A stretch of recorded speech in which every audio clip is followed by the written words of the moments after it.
မနက်အာယုံတက်လာချိန်မိုးလင်းစပြုတ်လို့လာနေပါပြီ။နေ့စဉ်လုံနေကြအိမ်အလုပ်တွေလုပ်ပြီးတိုင်းအဝင်တကားဝမှာတားလေးအပြန်ကိုစောင့်နေကြတဲ့မိဘနှစ်ပါးအဖို့အချိန်တွေတရက်ပြီးတရက်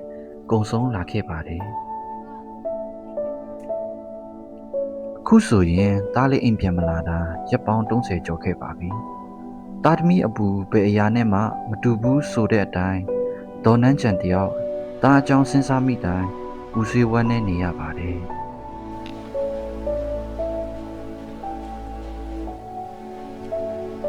မောင်အိုင်လာခေါ်ရင်းပေါင်ဟာအသက်15နှစ်အရွယ်ကျောင်းသားတူဖြစ်ပြီး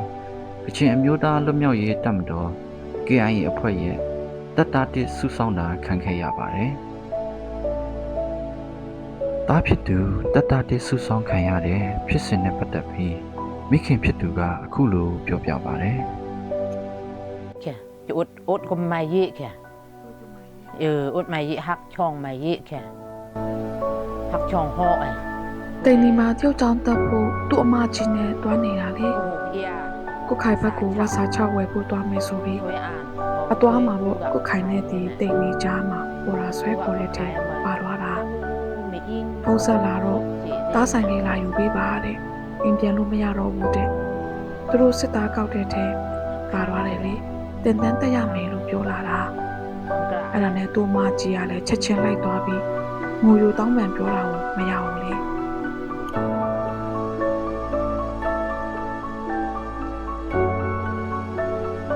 မကြီးဖြစ်သူရဲ့အမျိုးသားဟာလည်း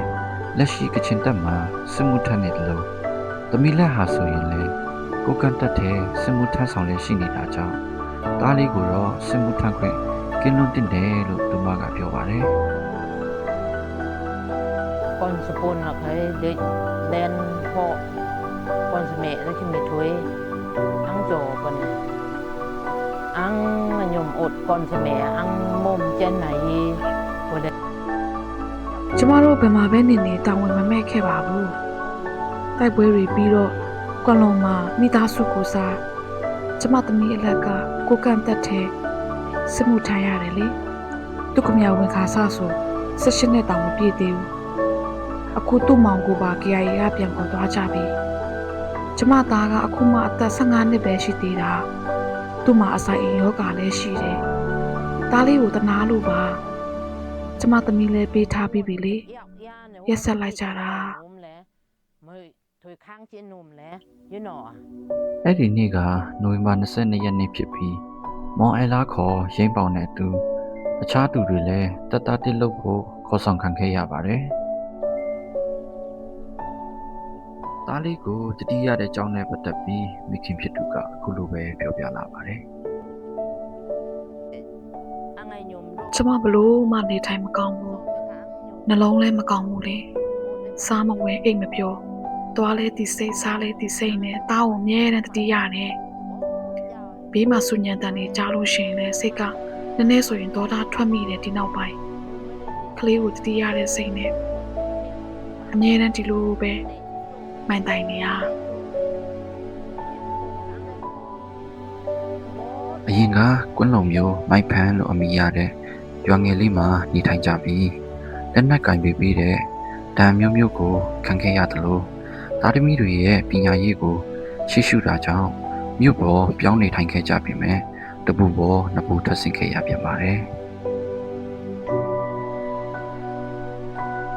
အခုလိုလက်နက်ကင်တွေရဲ့မဖြစ်မနေစစ်မှုထမ်းရတဲ့ဥပဒေချမှာတာဝန်ရှိသူတွေအနေနဲ့စီးစနစ်တွေကိုတေချာပြဋ္ဌာန်းထားတင်ပြီးတာဝန်ယူမှုတာဝန်ခံမှုတွေနဲ့အတူဖြည့်ရှင်းပေးကြဖို့ကိုဒေါ်နန်းချန်တယောက်တိုက်တွန်းထားပါတယ်ဒီအခြေအနေနဲ့ပတ်သက်ပြီးဝလူငယ်အတန်းရဲ့မြင့်မြတ်ချက်အပေါ်ကချင်တပ်မတော် KIA KIO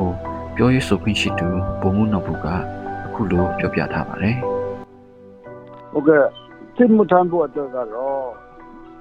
ဆက်ရှိနေအထက်ပေါ့ဆက်ရှိနေမပြည့်တဲ့ဟာဒီကိုတော့ကျွန်တော်တို့မီယူကိုနော်တကယ်လို့များသူ့ဆောင်တဲ့အချိန်မှာပါသွားလို့ရှိရင်ပြန်မတဲ့အချိန်မှာပြန်လွတ်ပါတယ်အဲ့ဒါတစ်ချက်သူရဲ့အချက်ကတော့အဲ့ဒီတိုင်းသားတွေတခြားတော့ကျွန်တော်တို့ကချင်ဟုတ်တဲ့တခြား တိုင်းသားတွေလည်းလုပ်လို့ရတာပဲတနင်္ဂနွေလုံးဝတိုက်တာနဲ့လုပ်တဲ့ဒေါ်လာကြီးကာလဖြစ်နေတာဆိုတော့ကျွန်တော်တို့နည်းနည်းမကြိုက်တဲ့ဒေါ်လာကြီးမလုပ်တဲ့တိုင်းသားတွေကတော့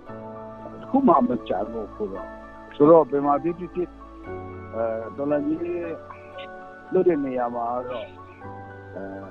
ပါတင်တာပေါ့ကျွန်တော်တို့ကချင်မဟုတ်ရင်လည်းပါတင်တာပေါ့ကျွန်တော်တို့ KO အနေနဲ့တော့နံပါတ်1ကတော့ကျွန်တော်တို့ကချင်တွေကိုစုဆောင်းတာပေါ့နံပါတ်2ကတော့ကျွန်တော်တို့ရှိတဲ့တူ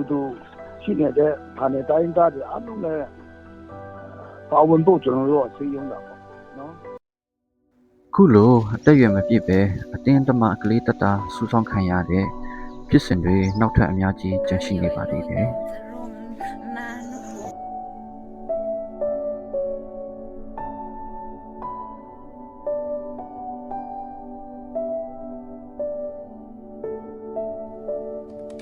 လက်နက်ကိုင်ပဋိပက္ခတွေကြားမှာကလေးငယ်တွေဟာပုံစံမျိုးစုံနဲ့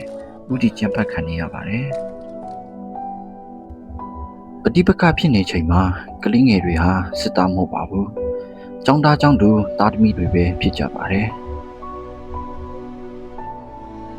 ပြည်ပဆိုင်ရာလူသားချင်းစာနာမှုဥပဒေအရ